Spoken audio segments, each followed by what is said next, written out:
The Pacific Ocean stretched endlessly under the morning sun as the U.S. Defiant cut through the waves.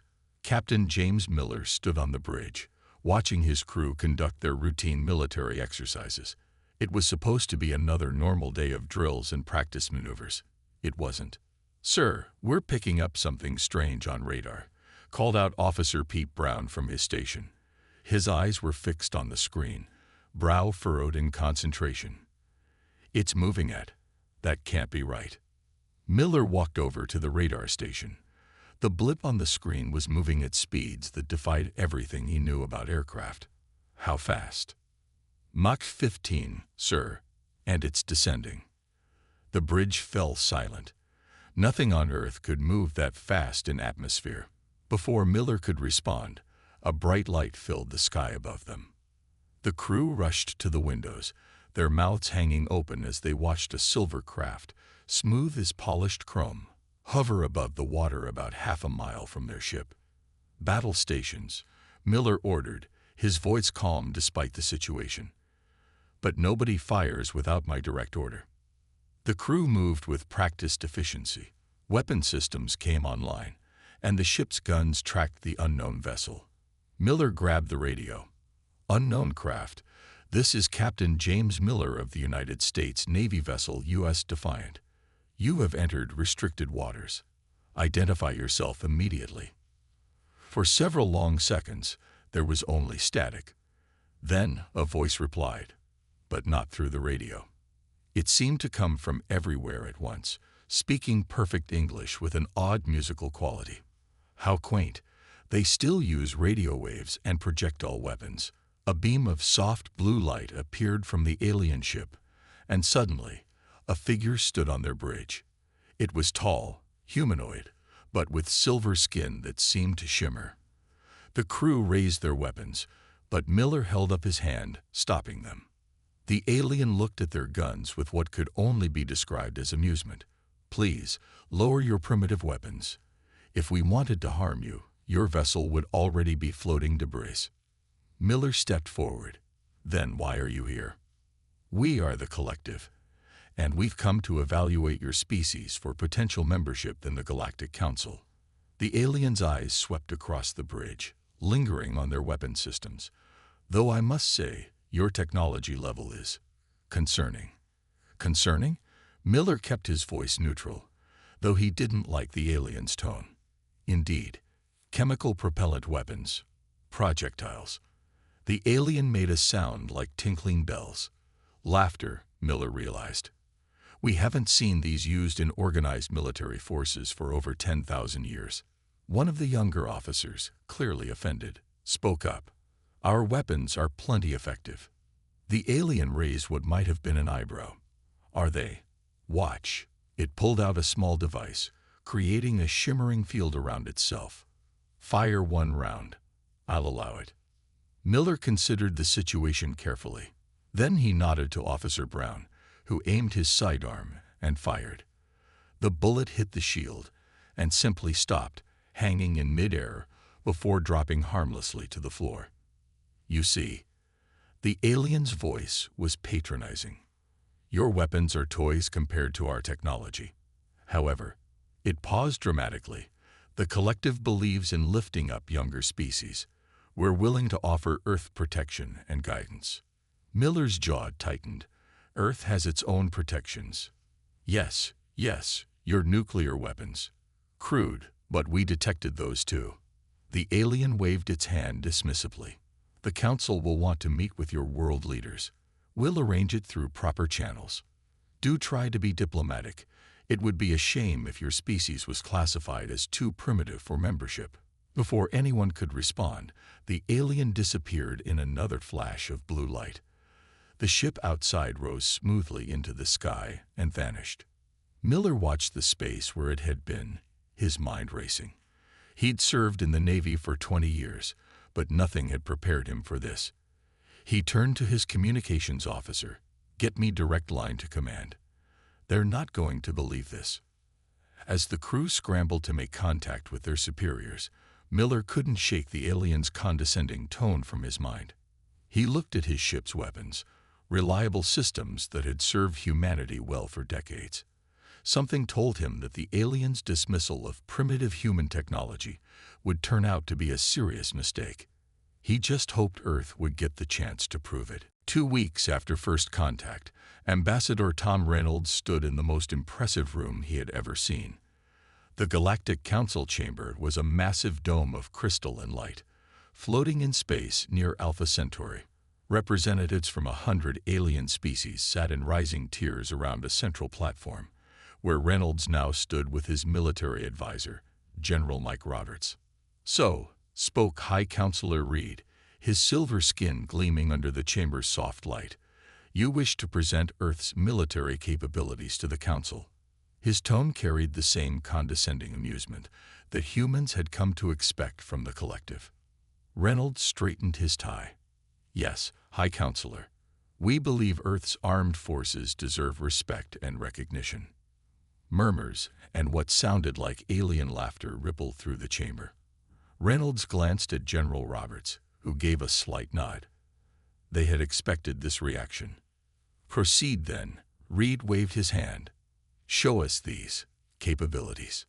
General Roberts stepped forward and activated the holographic display they'd been provided. Images of Earth's most advanced military hardware appeared in the air: aircraft carriers, stealth bombers, tanks, and infantry weapons. "Our forces use a combination of tactics and technologies," Roberts began. "Our standard infantry weapons use chemical propulsion tow." "You mean gunpowder?" interrupted a purple-skinned counselor. More laughter echoed through the chamber. "You're seriously presenting projectile weapons to the Council?" Roberts continued calmly. "Yes, Counselor. Our rifles can fire up to 800 rounds per minute, with exceptional accuracy up to..." "Enough." High Counselor Reed stood. "Perhaps a demonstration is in order. Guard, please step forward." A collective security officer moved to the center of the chamber. With a gesture, he activated a personal shield similar to the one they'd seen during first contact. "Now," Reed smiled, "your finest weapon against our basic defensive technology." Reynolds wanted to object, but Roberts was already pulling out the M4 carbine they'd brought. The general took aim and fired a 3-round burst. Just as before, the bullet stopped dead in the shield and clattered to the floor. The chamber erupted in theatrical gasps and more laughter. "And now," Reed's voice cut through the noise, "our basic infantry weapon." The guard raised what looked like a slim silver tube. A beam of energy shot out, creating a perfect hole through a metal target that appeared nearby. The hole's edges glowed with heat, completely clean. "You see," Reed addressed the entire chamber, "Earth simply isn't ready for full membership. Their technology is thousands of years behind the galactic standard. We propose offering them protectorate status instead." Reynolds felt his face grow hot, but before he could speak, a quiet voice came from the upper tiers. An ancient-looking alien, skin like bark, leaned forward. "Tell me, humans," the old alien spoke slowly, "why do you persist with such outdated technology?" Roberts stepped forward. "Because it works, sir. Our weapons are reliable, easy to maintain and..." "Easy to maintain," another counselor scoffed. "Our weapons need no maintenance. They draw power directly from quantum fields." "And what happens when those fields are disrupted?" Roberts asked quietly. The chamber fell silent for a moment. "Impossible," Reed said finally. "Nothing can disrupt quantum field generators." Reynolds exchanged a knowing look with Roberts. They had done their homework before this meeting. Several scientific papers in Earth's archives theorized about quantum field disruption, even if they couldn't create the technology yet. "Perhaps," Reynolds spoke carefully, "there's value in maintaining multiple types of technology. Diversity often provides advantages that uniformity cannot." "Philosophy will not protect your world, Ambassador," Reed said firmly. "The galaxy is a dangerous place. You need our protection. The Council will vote now on Earth's status." The vote was quick and nearly unanimous. Earth would be offered protectorate status, a polite term for becoming a client state of the collective. As they left the chamber, Roberts whispered to Reynolds, "They didn't even ask about our other weapons. Our tactics. Our strategies." Reynolds nodded. "They're so convinced of their superiority, they don't think they need to know more." He paused at a viewing window, looking out at the stars. "That's going to be their biggest mistake. When do we tell them about the rest?" Roberts asked. "Not yet." Reynolds smiled slightly. "Let them keep underestimating us. The time will come when they'll learn why humanity never puts all its eggs in one basket." Behind them, the council continued their next order of business, having already forgotten about the primitive humans and their obsolete guns. They had no idea they'd just made one of the greatest technological misjudgments in galactic history. Lieutenant Maria Ross stood at the shooting range, ignoring the group of alien observers who whispered and chuckled behind her. The collective had sent their weapons experts to assess Earth's military training, and so far, they'd been nothing but condescending. "Primitive targeting systems," muttered one alien expert, his silver skin reflecting the afternoon sun. "They don't even use neural guidance." Maria loaded her rifle with practiced ease. The paper target stood 500 meters away. A challenging shot for most, but not for her. She'd been the top marksman in her unit for 3 years running. "Please proceed with your demonstration," said the lead alien observer, who had introduced himself as Inspector Max. He'd chosen a human name for easier communication, but his tone made it clear he saw this whole exercise as a waste of time. Maria took her stance. The rifle felt natural in her hands, an extension of her body. She controlled her breathing, just as she'd been taught. In rapid succession, she fired 6 shots. The aliens moved forward to check the target through their floating screens. Their amused expressions faded. All 6 shots had hit the center mass, forming a group tight enough to be covered by a playing card. "Luck," Inspector Max declared. "Do it again." Maria reloaded and fired another 6 shots. The grouping was just as tight. "Interesting," said one of the other observers, earning a sharp look from Inspector Max.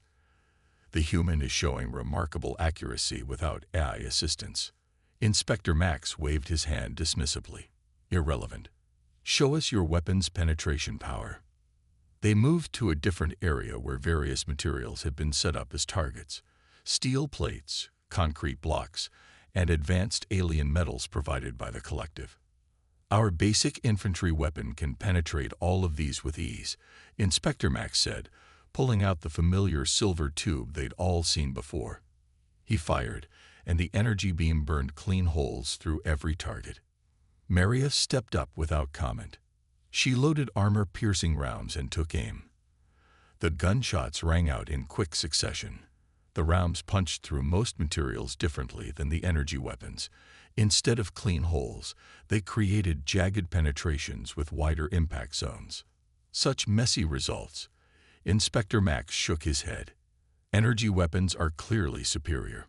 Clean, precise, efficient. "Sometimes messy works better," Maria said quietly. "The human body doesn't react well to messy." "Are you suggesting?" Inspector Max started, then stopped as one of his colleagues whispered something to him. "Ah, yes, your species still thinks in terms of physical trauma. Most advanced races have evolved beyond such crude considerations." A new voice joined the conversation. "Have they really?" Everyone turned to see Dr. Alan West, Earth's leading weapons researcher, walking toward them. He hadn't been scheduled to be part of this assessment. "And you are?" Inspector Max asked coldly. "Just an observer," Dr. West smiled.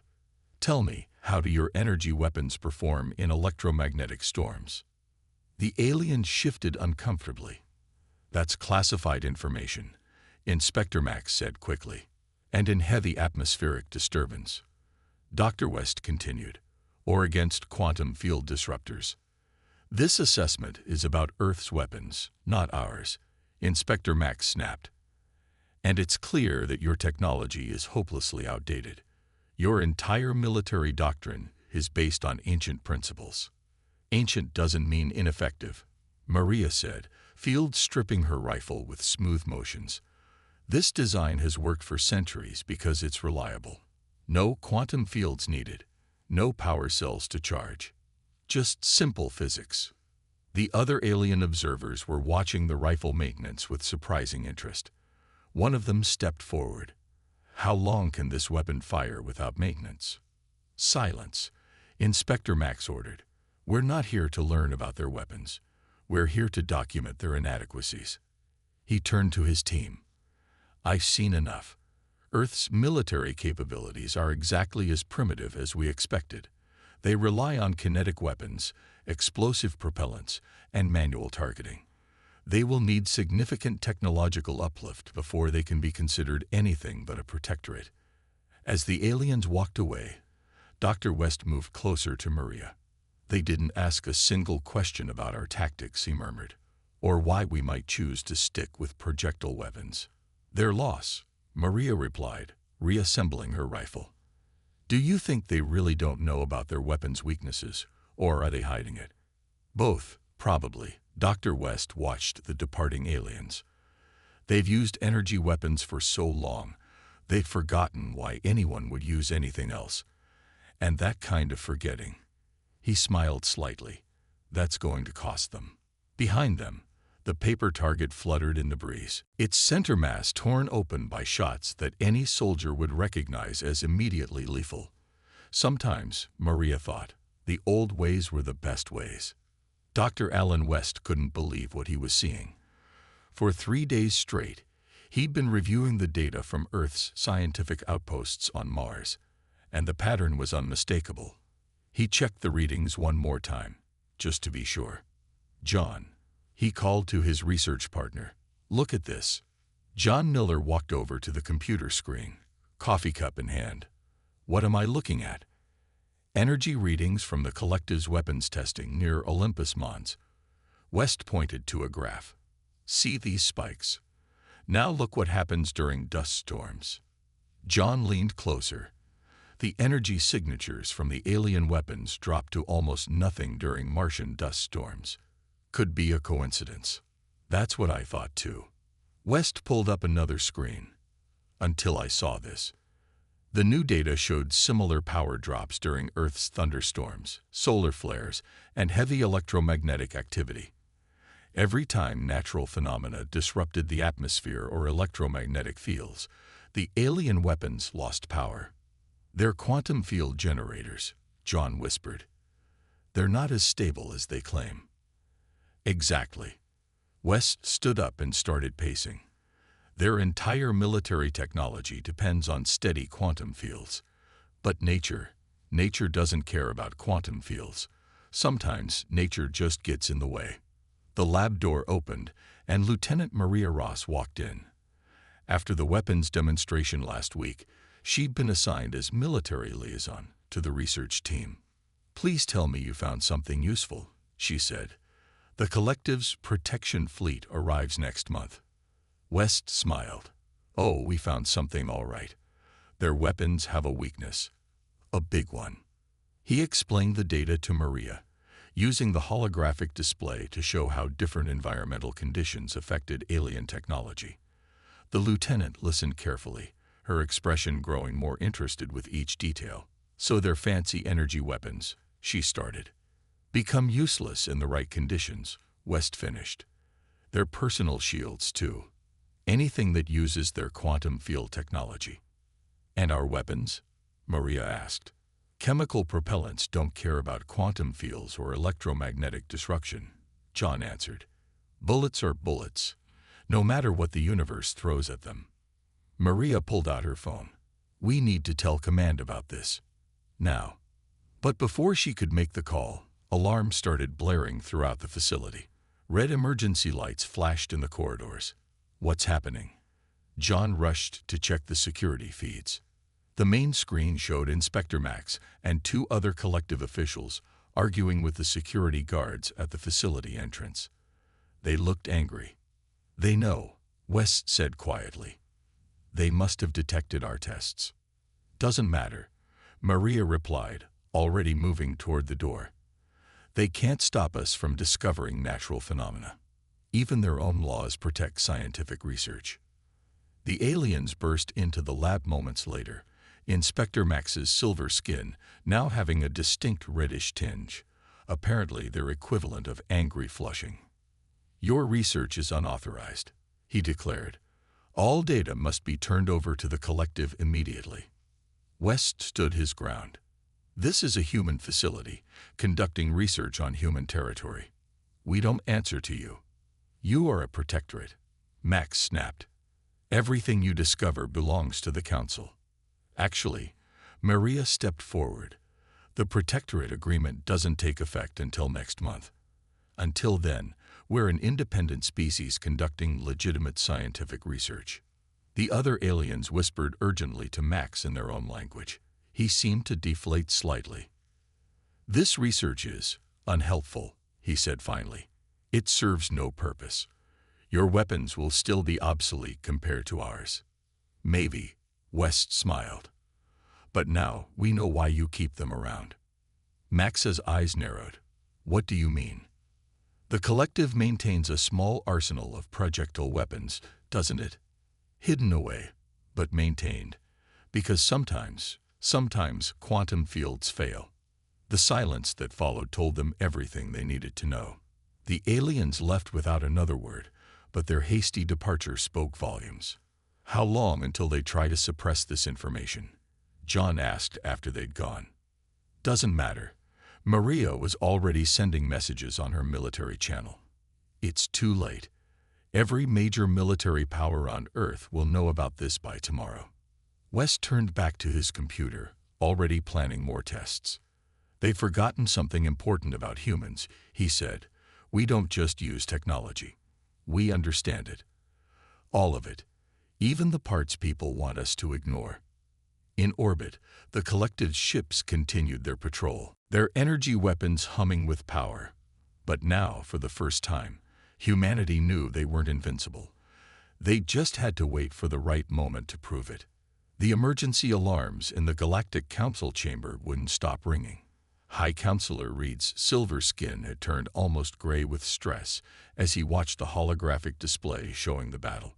The council members whispered among themselves, their earlier arrogance replaced by growing fear. They'd broken through the 7th Fleet's defenses, and Aide reported, her voice shaking. "The swarm is advancing faster than predicted." The swarm had appeared from deep space 3 days ago. No one knew where they came from, but their ships moved like a cloud of angry insects, overwhelming everything in their path. Now they threatened the heart of collective space. Ambassador Tom Reynolds stood quietly in the corner with General Roberts, watching the chaos unfold. The humans had been summoned to the emergency session, but so far, no one had acknowledged their presence. "The swarm's ships," Roberts whispered. "They're generating some kind of disruption field." Reynolds nodded. They'd both seen the reports. Wherever the swarm went, the collective's energy weapons started failing. Their mighty ships, armed with the most advanced quantum weaponry in the galaxy, were becoming useless. "Counselors," High Counselor Reed's voice cut through the panic. "We must maintain order. Our scientists are working on a solution." "Your scientists have failed," shouted a purple-skinned counselor. "The swarm's disruption fields make our weapons worthless. They knew exactly how to defeat us." Reynolds stepped forward. "If I may speak, High Counselor." The chamber fell silent. Some council members seemed to notice the humans for the first time.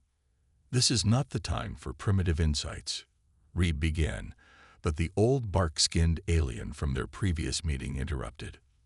"Let them speak. Our advanced insights haven't helped much, have they?" Reynolds nodded thanks and activated the chamber's display system.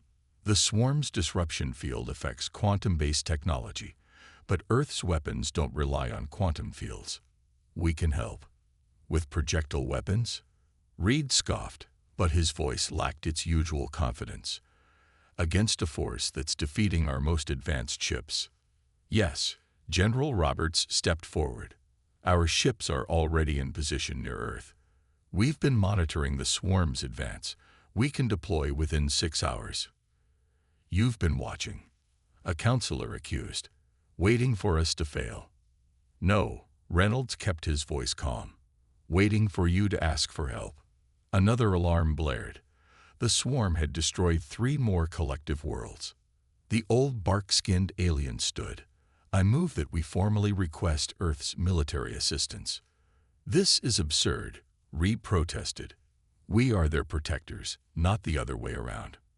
All in favor? The old alien asked. Nearly every council member raised their hands. Reed's shoulders slumped. Very well. He turned to Reynolds. The Galactic Council formally requests Earth's military aid against the swarm. Reynolds didn't smile, though he wanted to. We accept, General. Roberts was already speaking into his comm unit. Authorization code Delta 79. Deploy all fleets. Activate Operation Thunderstorm. The display showed new signals appearing.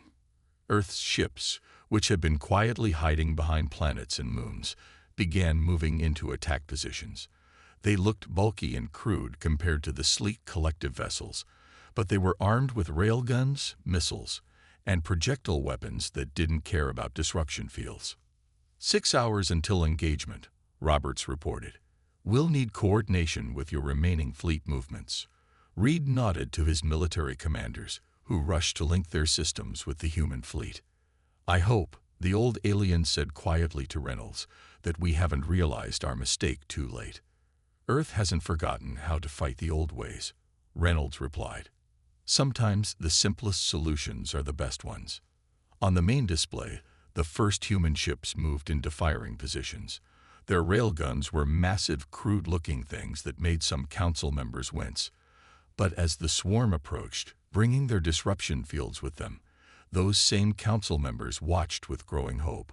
The collective had laughed at human weapons until they became their last line of defense. Now, as humanity prepared to protect the very people who had mocked them, Reynolds couldn't help but appreciate the irony.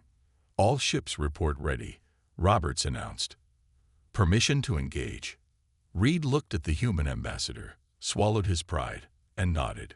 Permission granted. And thank you.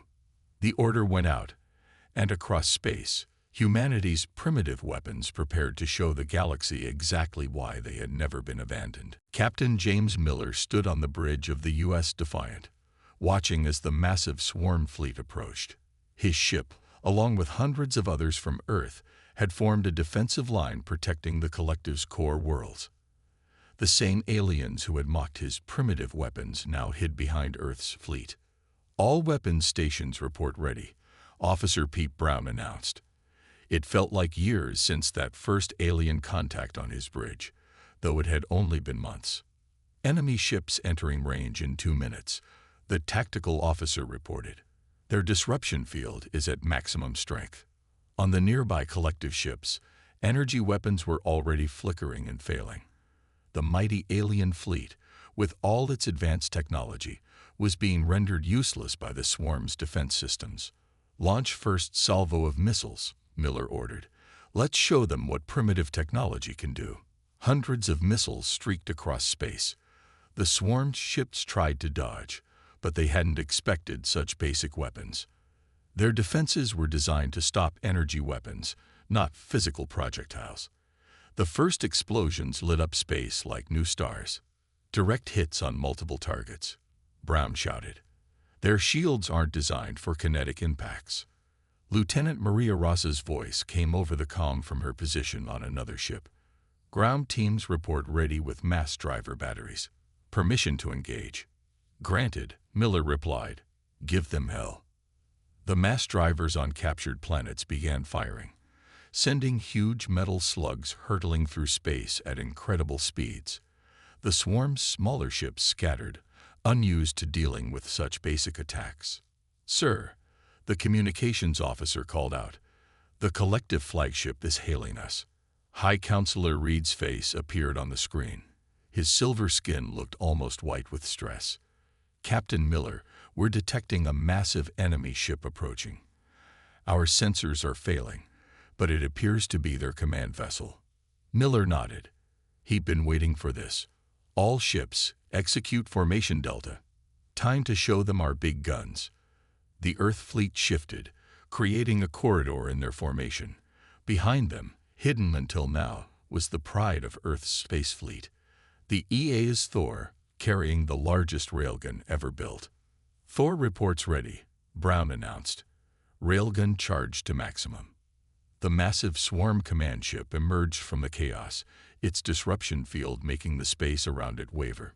It was bigger than anything Miller had ever seen, but size didn't matter.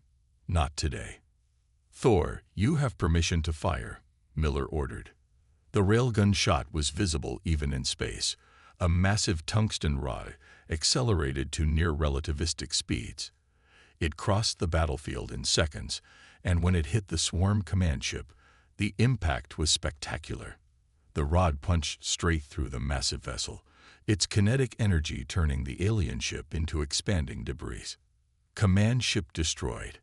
Brown's voice was filled with excitement. "The swarm fleet is losing formation."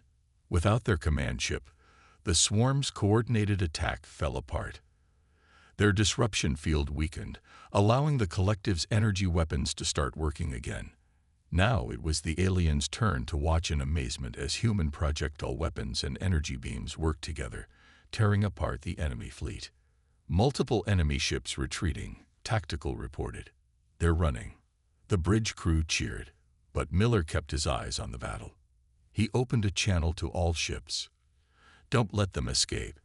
The swarm needs to learn that humanity protects its allies, even the ones who doubted us." The combined fleet pursued the retreating swarm ships, Earth's primitive weapons working perfectly alongside the collective's now functioning energy weapons. It was a beautiful sight. When they worked together, both technologies proved their worth. Hours later, when the last swarm ship had either been destroyed or driven off, Miller received another call from High Counselor Reed. "Captain." Reed's voice was different now, respectful, even humble. "I'd wait." "Thank you." Miller allowed himself a small smile. "Just doing our job, Counselor. Though I hope this gives you a new perspective on different types of technology." "Indeed," Reed agreed.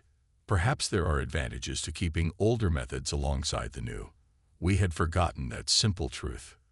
As Miller looked out at the battlefield, where human ships flew proudly alongside alien vessels, he knew things would be different now. The galaxy had learned an important lesson. Sometimes the old ways were the best ways, and underestimating primitive technology could be a fatal mistake. 1 month after the defeat of the swarm, the Galactic Council chamber looked very different. Gone were the rising tiers of seats that had placed some species above others. Now all representatives sat at the same level, including the human delegation. Ambassador Tom Reynolds noticed other changes too. The collective members no longer wore their expressions of superiority. Instead, they looked at humans with newfound respect. Some even carried projectile weapons alongside their energy guns, a sight that would have been unthinkable just months ago. High Counselor Reed stood at the center of the chamber, his silver skin gleaming as usual, but his posture more humble than before.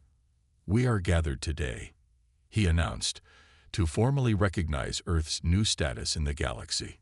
He paused, looking directly at Reynolds.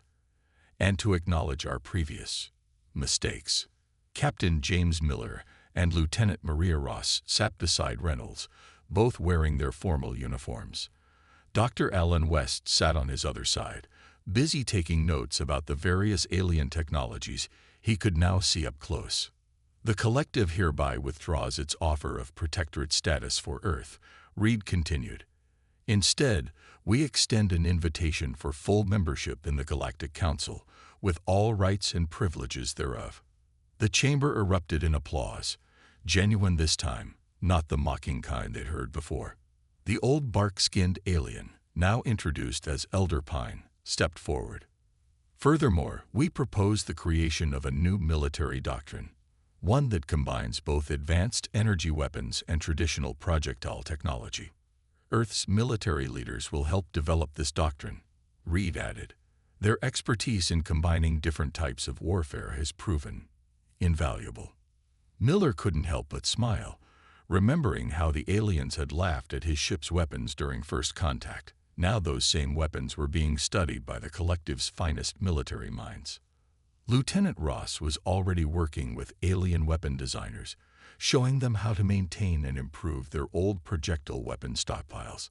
The collective had kept these weapons in secret, ashamed of their primitive nature. Now they were proud to bring them back into service. "There's one more thing," Reed said, his voice carrying a note of personal meaning. "I wish to formally apologize for my own arrogance. I dismissed humanity's technology as primitive without understanding its value. That mistake nearly cost us everything." Reynolds stood to address the chamber. "We accept your apology, High Counselor. Humanity doesn't hold grudges. We prefer to look forward, not back." Speaking of looking forward, Dr. West spoke up. "Our scientists have some ideas about combining quantum field technology with traditional ballistic weapons. If you're interested." The alien scientists in the chamber practically jumped at the opportunity. The same technology they had mocked was now the foundation for a new era of advancement. As the meeting continued, Miller leaned over to Ross. "Think they've really learned their lesson?" Ross watched as a group of alien military officers excitedly examined her rifle. "I think so.